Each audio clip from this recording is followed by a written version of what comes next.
Hey guys, what's going on? Ardor SEO here. Welcome back to another episode of the Ardor SEO show. And in this episode, I'm interviewing Kris Reid, and we're breaking down how he's built up his agency. And honestly, guys, there is a lot of cool nuggets in this episode. So, number one, if you're interested in building up an agency, then definitely listen to this, especially the part on sales, where he's breaking down his sales approach and how that really differs to other people's, because he's selling an audit. He's basically selling them on receiving their proposal before he works with them. So he's not going in and saying, hey, pay me $3,000 a month. He's saying, hey, pay me $600 a month for this audit. He's breaking down how exactly he does that in this interview and how you can do the same. And then secondly, if you're interested in building up a team, so we're breaking down how exactly he's managing his team, and there's some very powerful nuggets in here that actually he got from networking, which is a whole nother topic. But I highly recommend you checking this out if one, you're interested in building an agency, two, you're interested in building up a team. There's some great nuggets in there for both of you guys because he's built up a team that basically delivers his SEO service, and he focuses 100% on sales. And we're going to get into why he does that in the interview today. So hope you guys enjoy it. Let's get straight into it. All right. Kris, thanks for joining me on the show today, man. It's cool to have you here. Awesome to be here, Darren. So for anyone that doesn't know you already, do you want to do like a little brief introduction as to who you are, what it is you do? Yeah, sure. My name's Kris Reid. I'm originally from Brisbane, Australia. Haven't lived there for 12 years now. Wow. Spent first 5 or so working in the UK mainly, and then around Europe as a software engineer, as that's what I'm trained in. Okay. But got sick of working for big banks and selling my soul. At least they do. At least you do get to sell it for a good price, which is nice. But backpacked around the world for quite some time. Found Southeast Asia to be the place that I like to live, and found the world of digital marketing, which is what I do now. That's cool, man. So today you run an SEO agency, right? I do. We have a pretty cool agency. I like it. Our main office is in the Philippines, in the south, called Davao, in a city called Davao. It's going really well and is very self-managed. In fact, the office has moved since last time I've been in the Philippines, and I've never even been to the new office. So it's very nice. they work on their own, which is really good. I'm in Phnom Penh in Cambodia. We used to have an office here, but we don't anymore. Everyone now works remotely.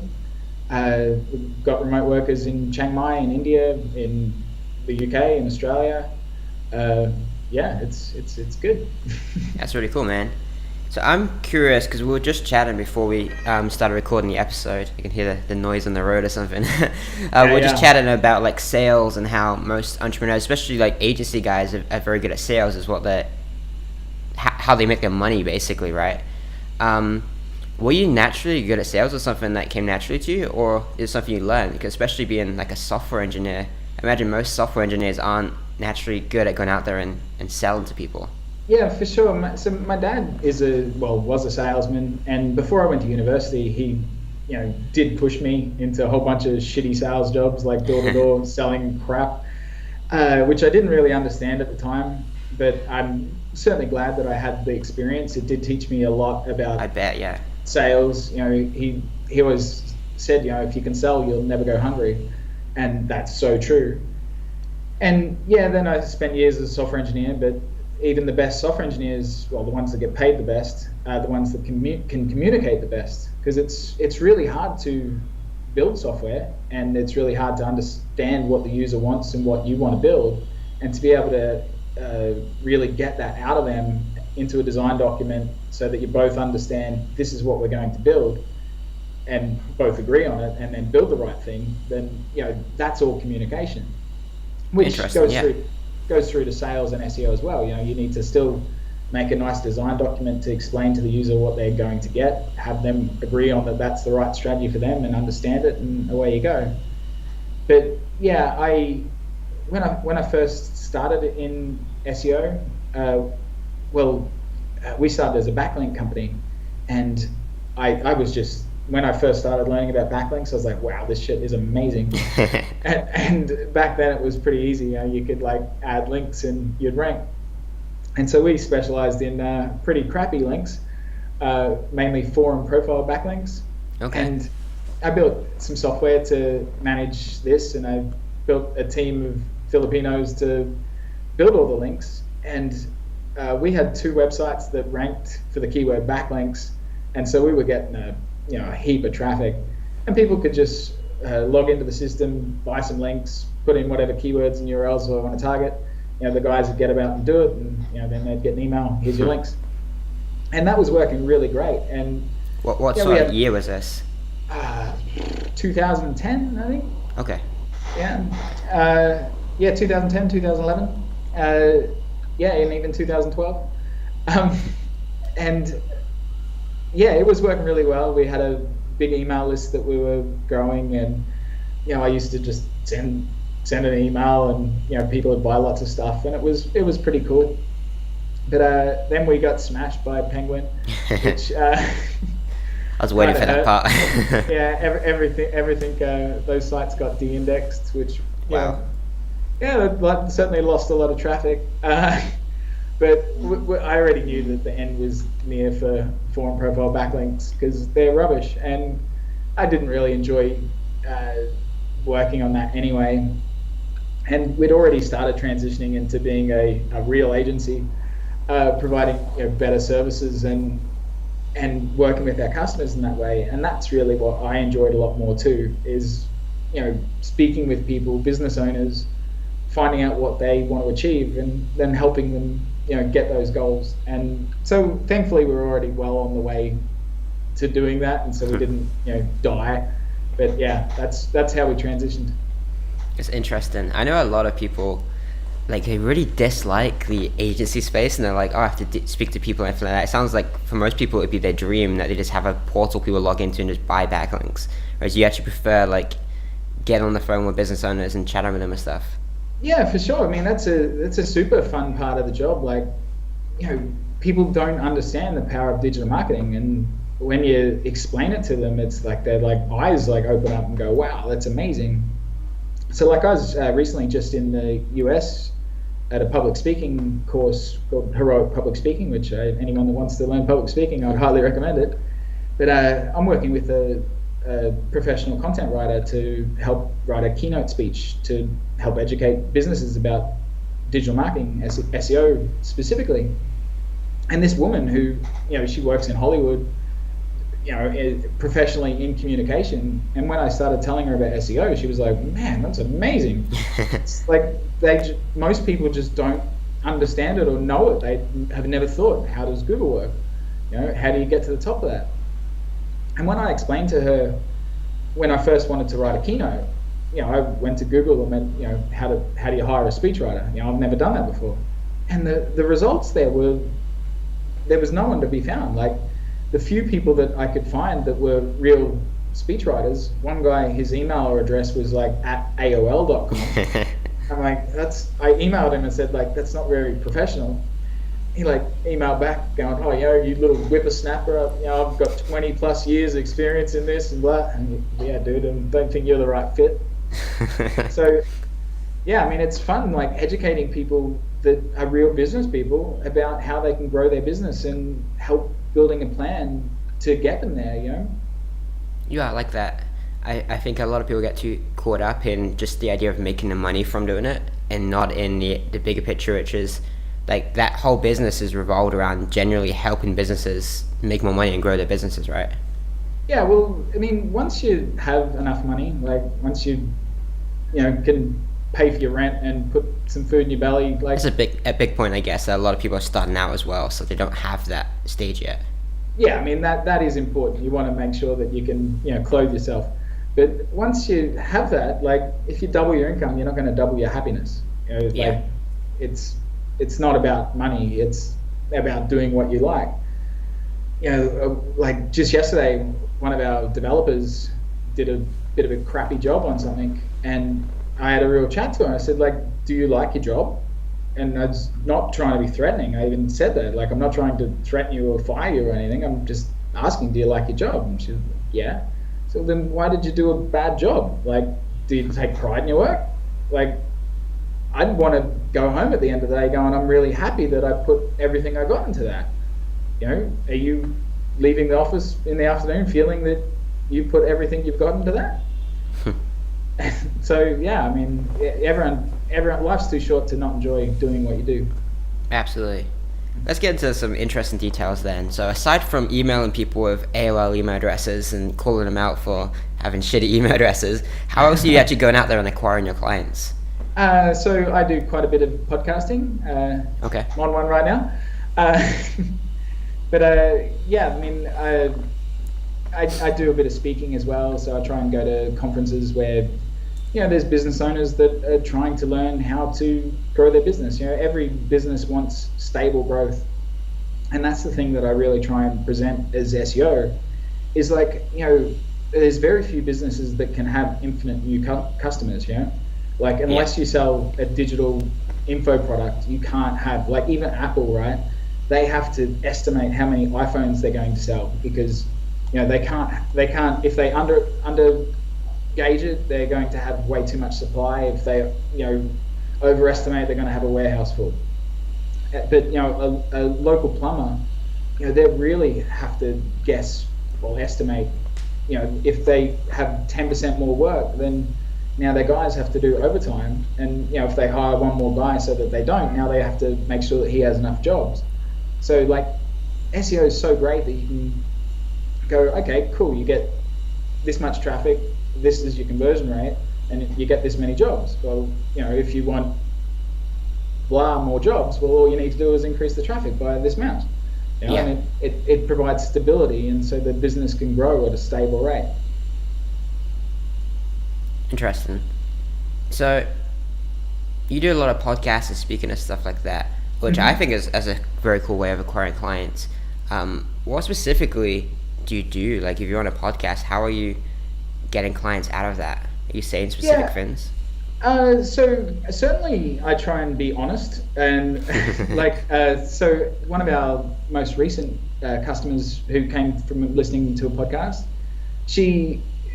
I said, what did you like about the podcast? And she said, I liked that you struggled, that you're not in it for the quick win. That's where a lot of SEOs are, right? They're like, I'll make you $1 million overnight. Well, it shouldn't work like that. It should be stability, and you should be building your business in a stable way as well. Sure. And that's, I try and be genuine.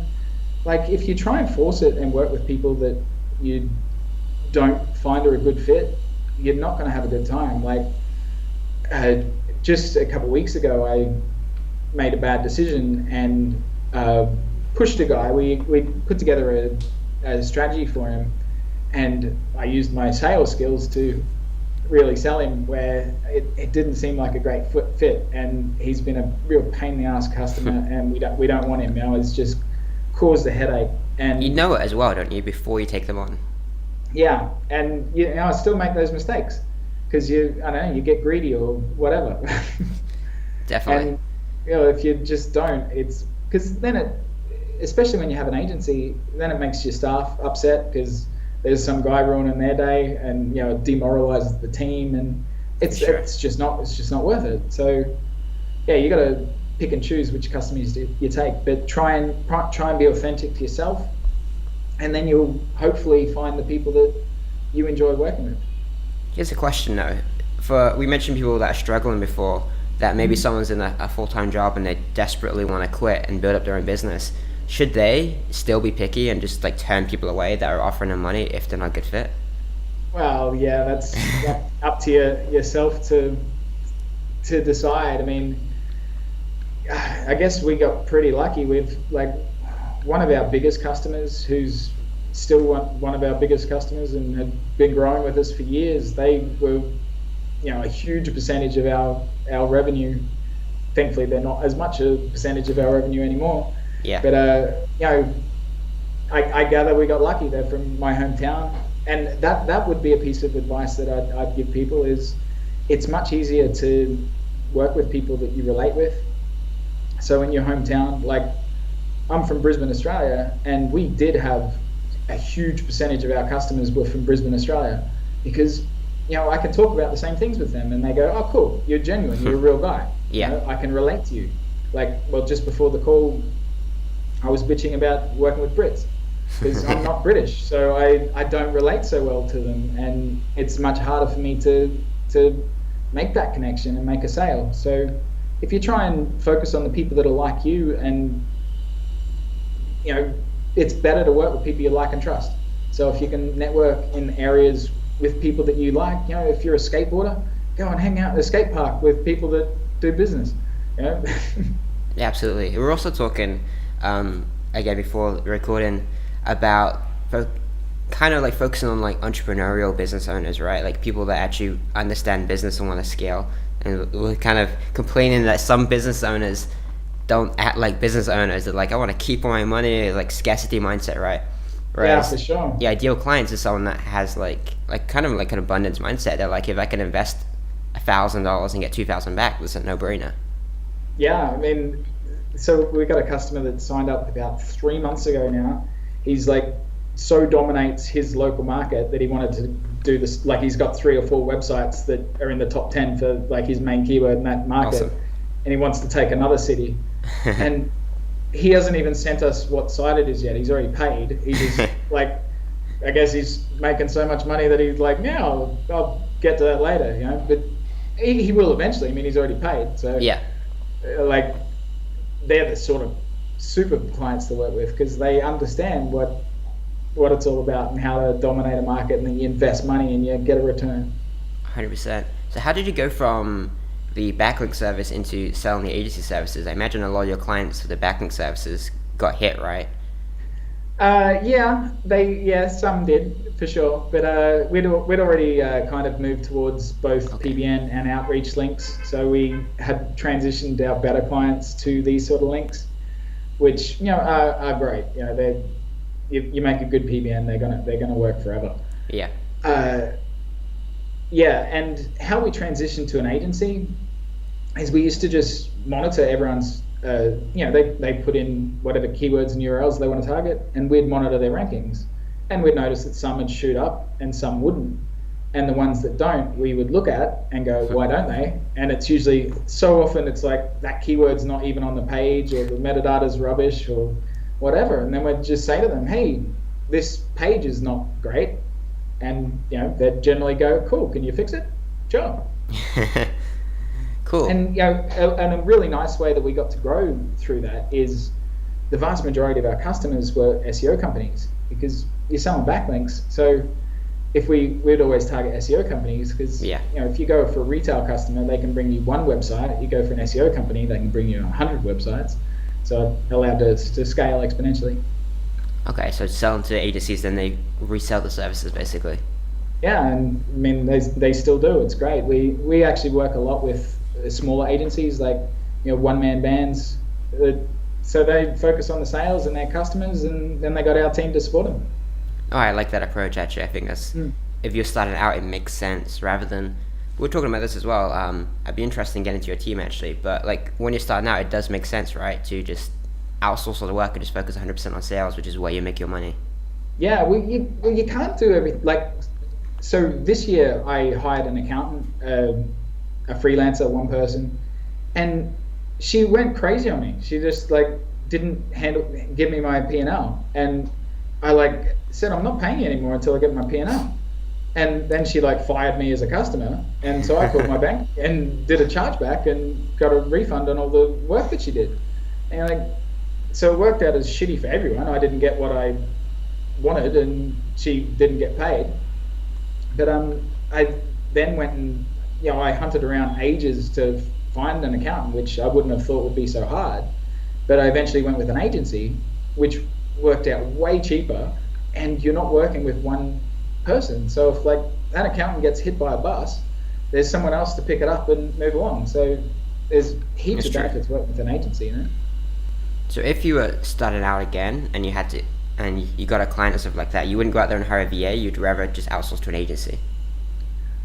I don't know. I don't loaded know question. That is certainly a loaded question. I mean, as I said before the call, speaking of John, listened to your podcast with John Lodger, where he was talking about the first person you should hire as a project manager, and I thought that's brilliant. And had I known that when I was starting out, I'm a software engineer. I'm not a businessman. I didn't know anything about business beforehand, and we really struggled.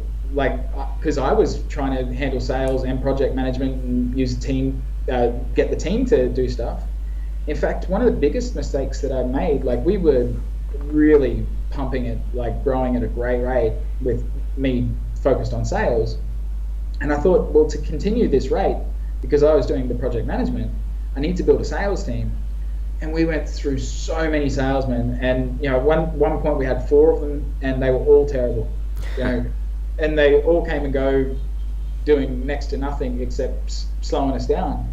And when I got back to focusing on sales, we're growing great, and that's what I enjoy doing. So, I think his advice is fantastic. Hire a project manager or hire an agency and get the work done and stick to what you're good at, working with your customers. Yeah, I agree completely. So what is your team set up now? So you're doing all of the sales? Yeah, so I focus completely on sales. I try and get my day I speak to my team leads. Actually, when I met you in Saigon a couple months ago, as a really great guy that was there, Mads. Yeah. He's used to be a management consultant for IBM, and I was like, how the hell do you manage people? So we got like 50 employees, and so it gets pretty hard, like when you're managing that many people with, how do you do it? And he said, look, just speak to your team leads once a week, give them 10 minutes to talk about what they want to talk about, 10 minutes for you to talk about whatever you want to talk about, and then set some goals for the next week, and then do that every week. And so there's 7 people that I speak to every week, and so it's 30 minutes each, so it's 3.5 hours a week, which is not that much time, and that's me managing the whole team, and it works really great. And he said it'll compound over time as you keep doing it, and it's so important. And like I travel quite a lot.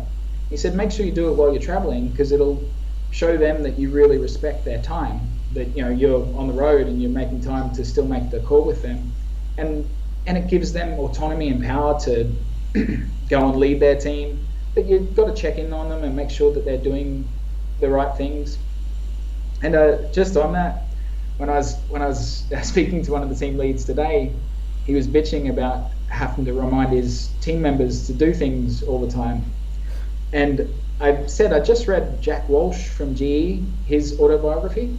He's one of the best CEOs the world's ever seen. Yeah. And one thing that he said is that it's his job to continually follow up with his executives. And this is a CEO and his executives might be running a whole country or $1 billion division, Yeah. And he has to continually remind them to, like, have you done this yet? Have you done that yet? So that's part of management. Yeah, but I guess it's not a huge amount of people, right? Because you said it's 7 team leads, right? Yeah. So, and then within them, that's like separate like departments, I guess, and they're running people themselves. Yeah, exactly. So there's one guy that runs our PBN team. I talk to him. Then, the chick that runs our content team, chick that runs our SEO team, outreach team. So you just speak to the team leads, and then they speak to each other. And then we have one weekly call where everyone is on the call together, and just kind of summarize what they've been doing. Awesome. So it's like one-on-one with each of them for 20 minutes ish. Yep. And then a group call. And then a group call once a week, and that it really does wonders for sure. No, I like that approach. I think that's I just started to build up the team myself. Like I could see that working extremely well. Oh, have a chat to Mads when you're in Chiang Mai. Okay, yeah, that's a couple of weeks now. Actually, it's super soon. Awesome. Is there any other massive tips you've learned as you've like been scaling up the team? Yeah, I mean, certainly education is like the biggest thing. I read books and listen to audio books and listen to podcasts all the time. And like, hearing your podcast with John was super game changer. It made me really realize that I need to be focused on sales. And that's what makes me happy too. I really enjoy it. That makes sense then. And so I jump out of bed and enjoy my work even more. And that comes across. So if you can try and I had been saying that for a long time, like we try and work with our staff to, if there's a job that they don't like doing, let us know so that we can get someone else to do it. Because like, I hate working with spreadsheets, but other people love it. So it's like, let someone else do it, For sure. So that's the way you should structure your life. I know you're focusing on sales. Is that including like if an existing client wants to call up and chat with someone, is that you or is that someone else? I'm trying to get rid of that. I mean, I Okay. do that, but so our guy that handles our customers ongoing, he does a much better job than me anyway. He's more technical in SEO than me, and just a nicer guy than me. So Fair enough. yeah, he does a better job. So I prefer to leave it to him. Okay. Do you get much of that, or is there that much? It's the thing I think a lot of people are terrified about. They're going to get clients, they're going to be emailing them every other day and calling them up and like, where's my rankings? Yeah, really need to set the expectations, or they will. Yeah. And you need to set the strategy. Like at times when we've kind of dropped the ball a little bit, you end up having the client lead you and tell you what to do, Yeah. and you need to like stop that and go, hey, you hired us because we're the professionals, right? Follow our advice and do it. And when you be assertive like that, they tend to fall into line. Yeah, I agree completely. I think we make a big mistake sometimes of just thinking that they're in control because they're giving us the money. It was actually they're coming to us because we're delivering a service that they need. Yeah, exactly. And generally, once you've got a bit of trust, they'd like whatever. You might even speak every 3 months. You just send them the reports. Who knows if they even look at it? They're just happy as long as you can go. We're making you more money. You spend this much with us. You made this much. And that's a real thing to focus on too. Is customers don't really give a shit about rankings. Who cares? They care about making more money, right? They want more customers. Sure, Absolutely. the rankings help with that, but it's conversions. I mean, if they get loads of rankings for keywords that aren't relevant or whatever, and they're like, here's all the traffic we got you, and they're making their money, they don't give a shit. Exactly. It's better to have 5 people that pay attention than 500 people that don't give a shit. So Yeah. yeah, that's certainly where we try and focus. Okay. Interesting. Are your clients okay with you, like, you sell to them, you bring the client in, and then you're like, hey, can you communicate with this person if you have any issues or questions or anything? I mean, I'll be CC'd on the emails. Okay. Like, a guy, a potential customer the other day asked, he's like, oh, will I be dealing with you all the time? And, which is a genuine question. And I CC'd Matt in on it and said, no, this will probably be the last time you speak to me. And I explained why. I said, Matt will be doing your strategy. He'll be getting the work implemented. He's better at it than me. So, if you need to talk to me, then sure, but why bother? Again, it's the expectations, right? You're not like bringing them in and then selling them on you, and then suddenly like, oh, okay, go away, like go deal with this person. Yeah, for sure. And you do need to be clear that it's not you doing everything if it's not you doing everything. I think, although in the same breath, a customer that we work with who is a freelance web designer, she has a team, but it looks like it's just her, and that's Yeah, her brand. I know SEO guys like that too. And she does say that every bit of work goes through her, and so she checks it and changes it if it's needed. But so I don't know. Up to you. I guess it makes sense if you have like a personal brand or something like that.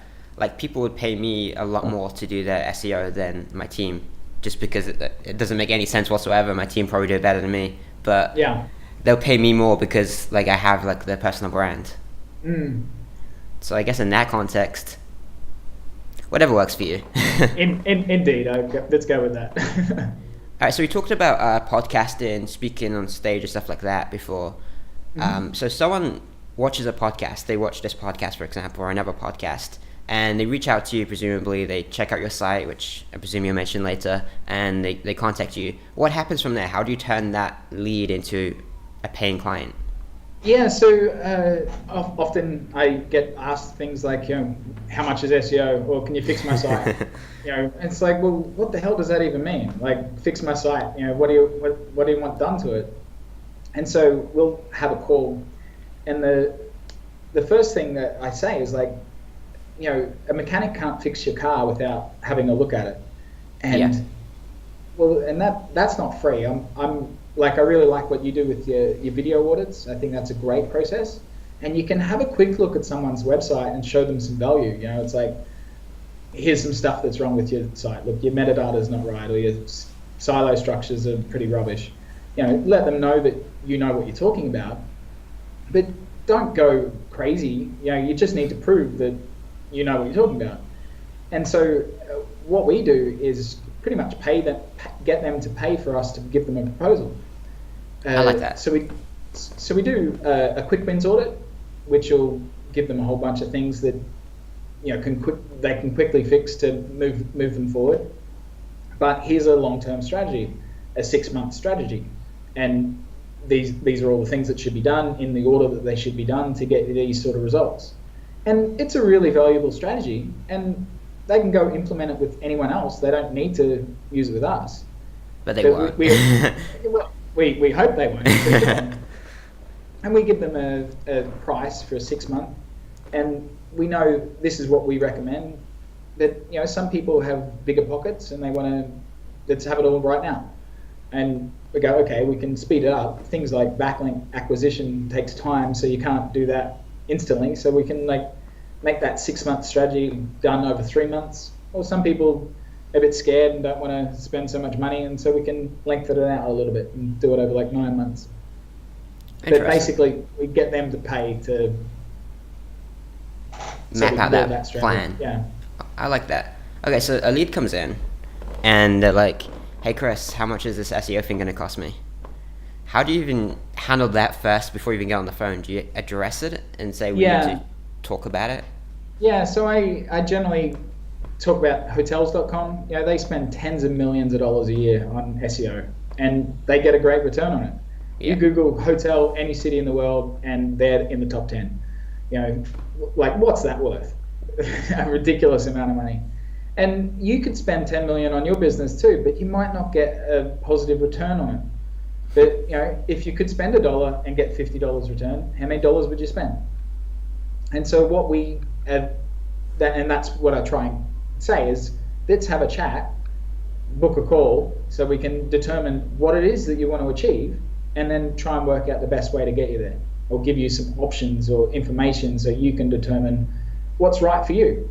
As we were talking about, strategies of an SEO agency, it's the same with any business. What's right for them? It's kind of wrong for you to suggest it. You should go, well, here's options, educate them, and let them kind of fit what's right. Absolutely. No, I like that email. It's also because you're getting them to the state of mind. You're saying these guys spend tens of millions. You're not like it could be $500, $1,000, $2,000. You're actually talking like a big company. You get them into the frame of thinking about the return on investment, not just it's an outgoing cost of $1,000, $2,000, whatever. Yeah, and always geez. One hard thing about selling SEO is there's so many cheapskates in the market we'll do that for $200. And you're like, what? And so even when you're speaking to a customer or a potential customer, put some big numbers in there so that, even if you're happy with the low end of 2.5K or something, go, that could be 2.5K to 10K or 20K. So then it makes the 2.5K look pretty cheap, So it's not such a, Yeah, I remember when I started out, I tell people my biggest client spends in the region of $10,000 a month. And it's framing their mind so they're not going to freak out when I give them a price, even if it's $2,000 a month or $1,000 a month. They're not going to freak out when they see that then. Yeah, and another thing that I always do on sales calls is try and ask them, what's the average customer worth to them? Yeah. And so many people don't even know that anyway. They don't. But if you can try and even estimate for them, you go, I don't know, would it be $500? You go, okay, so if your website's bringing you 10 customers a month, and we increase that to 30 customers a month. Yeah. And also, I think it's better when you suggest it and you just give them a number 500, then they usually have a better idea. That they'll just say something if they have no idea, you just throw a number at them, they're going to tell you if it's wrong. Yeah, and another really good sales tool that I have is a spreadsheet that shows their keywords and AdWords, how much a few keywords would cost, and the average click-through rate of AdWords, and then what it'd be like if you were between position 7 and 10, and then 4 and 7, and then 1 and 3, and how much traffic you get through that average click-through, and what that conversion rate would mean to how many new customers. I like that. Like an ROI calculator. Yeah, and because you can use that first number that you just got from them, your average customer is worth $500, cool, and your conversion rate's this, And so we know if we increase your traffic by this much, well, there's your revenue, right? I like that. It's cool. Okay, so you get them on the phone, you tell them the hotels.com story and everything like that. What's this first call like? Like, you're trying to sell them onto in like an audit sort of thing, right? How does this first call go? Yeah, so the first thing I do is ask them a whole bunch of business questions and scribble it down on a piece of paper. Let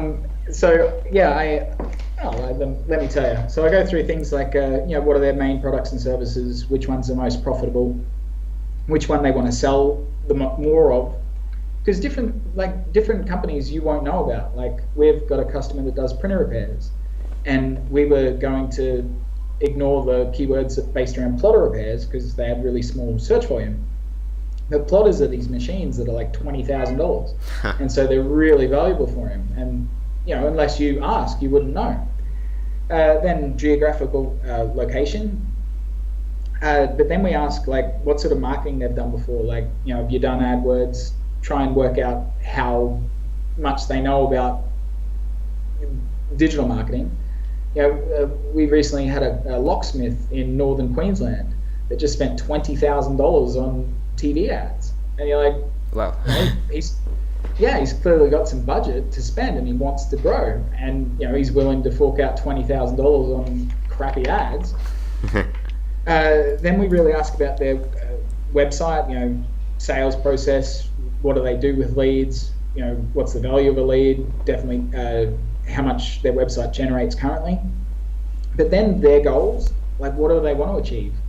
Because if, like I said before, if you're a plumber and you're getting 10 jobs a day, but you can only handle 12 jobs a day, well, you can't go much over that until they have to hire a new guy. And then, sure. Well, how's that make sense for them? And so once you have all that information, they now understand that you give a shit about them. You're not just like selling about them. And people love to talk about their business, so you ask questions. Yeah. Exactly. And then, whoa. Yeah. And then I go and explain to them that anyone that's just going, like SEO companies that have set packages, total BS. Because how can you say, oh, it's going to be this big or this big? Well, so we go and take a look at your website, see where you're currently at. We know what your goals are now, so we build a strategy to help you achieve those. And the sale's usually made before you even talk about the price. Yeah, just asking them questions about their business is, I think, extremely powerful. Firstly, you learn a lot, and secondly, like you said, that it shows that you genuinely give a shit about them and their business and helping them. Yeah, well, now you understand how you can help them, and the trust goes through the roof. And then I explain what we do in a strategy, and depending on how technical they are, depends on how fast I go through that. But I look for a lot of yes questions. Is this all over a phone call? I try and always do it via Skype and share screens so that I can show them the information. But you want to stop and ask them all the time. So the thing about listening is you can think a lot faster than you can hear. And so if you're sitting there listening to someone, you can be thinking about other things. Yeah. But when you're speaking, it's really hard to think about something else too. It's true. So you can control the conversation by asking questions, right? By driving them through your questions. And so if you're talking about keyword research and they're thinking about lunch, it's nothing's happening. But if you stop them and you go, does that make sense? Do you like these keywords here? Bring them back to it and get their opinion on it and see how much that they're understanding and see how interested they are. And if they're not, then you better bloody either move on or make it interesting. No, I love that. I listened into a sales call, one of my guys recently, my agency guy, and I was just like, he went through the whole presentation and he didn't stop enough times. I'm just like, dude, like every just couple minutes, every time he explains something, just say, does that make sense? Is that cool? Is that okay? And they're going to be like, yeah. Like, such a better approach. And also just engaging them, not just speaking at them for 20 minutes or whatever. And a beautiful saying is the buying starts when the selling stops. So it's in the silence. I like that.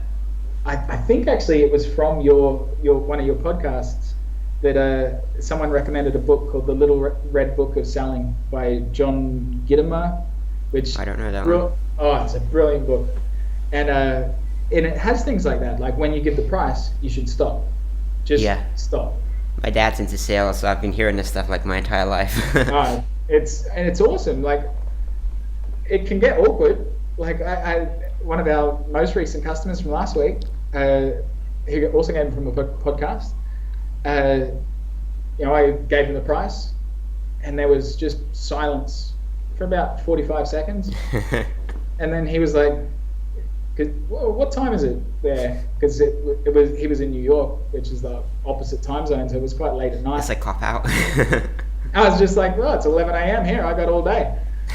and he eventually went, "Yeah, cool, let's go for it," and put his credit card in right there. It's confidence as well, right? Like, I've seen some people get to the sale on webinars as well. I just did a webinar last night, and people get to the sale, it's like, okay, so this is what the price is, okay, bye. Yeah. And they just like freak out, and they have no idea what to do. So if you just stop and just like, okay, so here's how much it is to do this campaign. Yeah. And then just stop and wait. Like, it's well, confidence. you certainly should be confident in your product and your price, and that it is a good price. So what is this first thing you offer to them? You're selling them like an audit or something? what sort of ranges do you charge for this? So we do that at a set price of $600. Okay. And so that's so it's done at a cheap price, because we're not there to make money on it. We're there to get them as a long-term customer. And I always explain to people too is that we're not looking for, like, a guy needed a website the other day. I said, we don't do websites really. We do them for our customers when they need one, so that they don't have to go somewhere else. Yeah. But I gave this ridiculously awesome price. I said, if you don't think that's an awesome price, you go and call any other web design company in Australia, and I guarantee you they will not be able to beat it. And I said, the reason that I'm doing that for you is because I want you as a long-term partner. That we'll work together for years. It's not about the next month. And so the strategy, do it cheap, get them in, show them the huge value, and hopefully you got a customer for the rest of your life. Yeah, absolutely. Okay, so they go in, they buy this $600 audit. I presume that's going to take a few days, a week or something to put together. Yeah, it depends on our team's workload, but we try and get it back as quickly as possible, because they're excited now. Yeah. And if we can show them stuff, like if we do the keyword research and then give them a little teaser, let's go, oh, this is some cool stuff we've found, or whatever, just to send them something while you're preparing all the information, keep them hot. Yeah. But the quicker you can get them back on the phone and walking it through, the better. That was my next question, right? So you're not just emailing this to them, it's like, hey, here's your thing, you're getting back on the phone and you're going to walk them through this? Yeah, because it's super important to see someone's reaction, It's like, if you say $2,000 or $10,000 or whatever, is that expensive to you, or is that cheap? Like, one guy recently that I gave out $600 strategy for. When I told him the price, he's like, man, I thought that was going to be like $2,500. So it's like, you don't know how much that they're going to think it's worth. Like I often say, how much is a cup of coffee? In this city, Phnom Penh, you can buy a coffee for 50 cents. You can spend $5. It's like, it's anything in between. Yeah, exactly. As long as the customer feels they're getting value, well, that's the right price. Absolutely. So you get on this next call and you're walking through, hey, here's what you need to do. It's basically a proposal, right? Just an advanced one, better than most people do it. Mm-hmm. Yeah, so it's, all of the different things. Here's your main competitors. Here's where they're ranking. Here's what they're doing. Here's how we can beat them. Here's how we can help you achieve your goals, and all of the things that need to be implemented. The quick wins audit, this is the major stuff that's wrong with your website that should be done first. And so that they, based on how much they want to know, some people are like, oh yeah, cool. You certainly need to show them enough that they know that you know what you're talking about. Yeah, I think that's the key thing. Yeah, and once they trust you, then...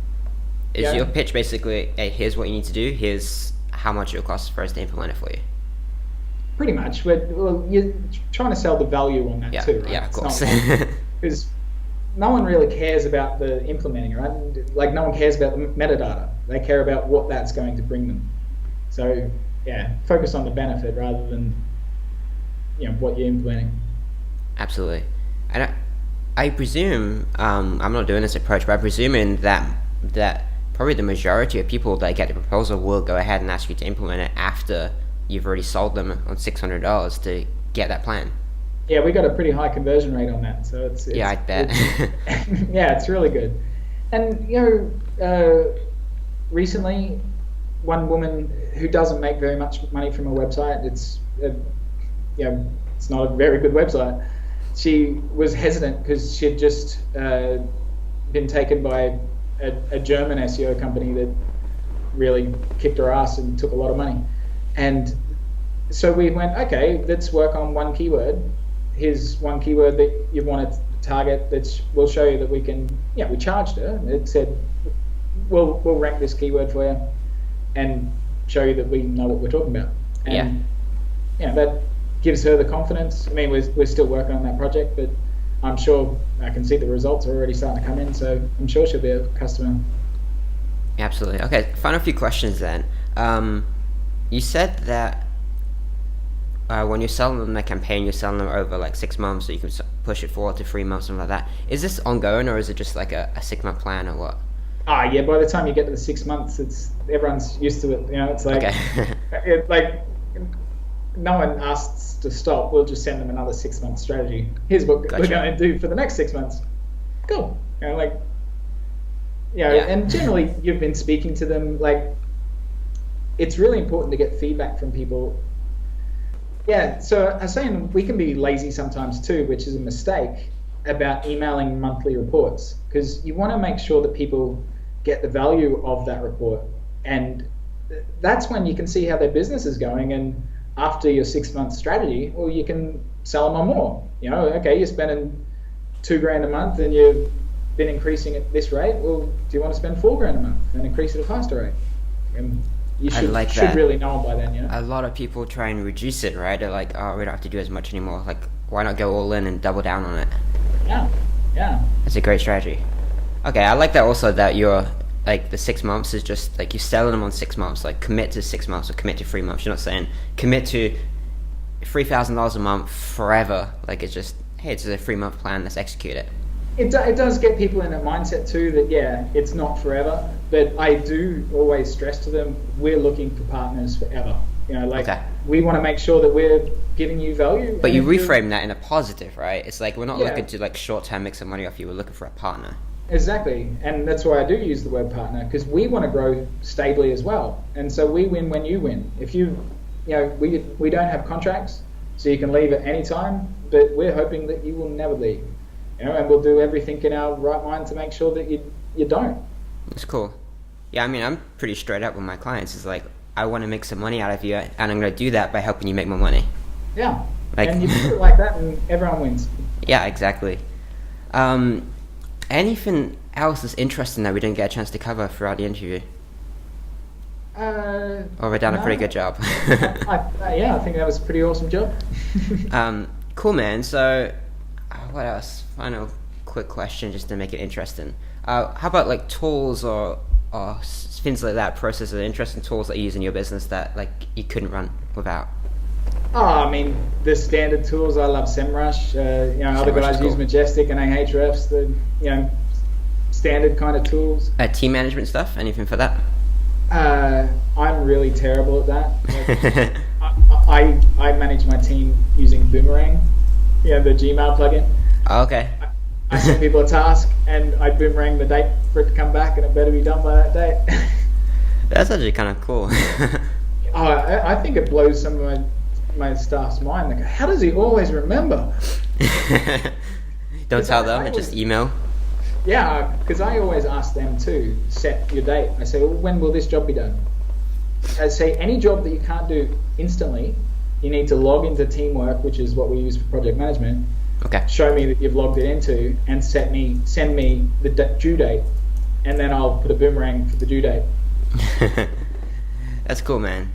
All right, well, I appreciate you joining me today. It's been really fun. Where can people find you if they want to connect with you, ask you questions, check out your agency or anything like that?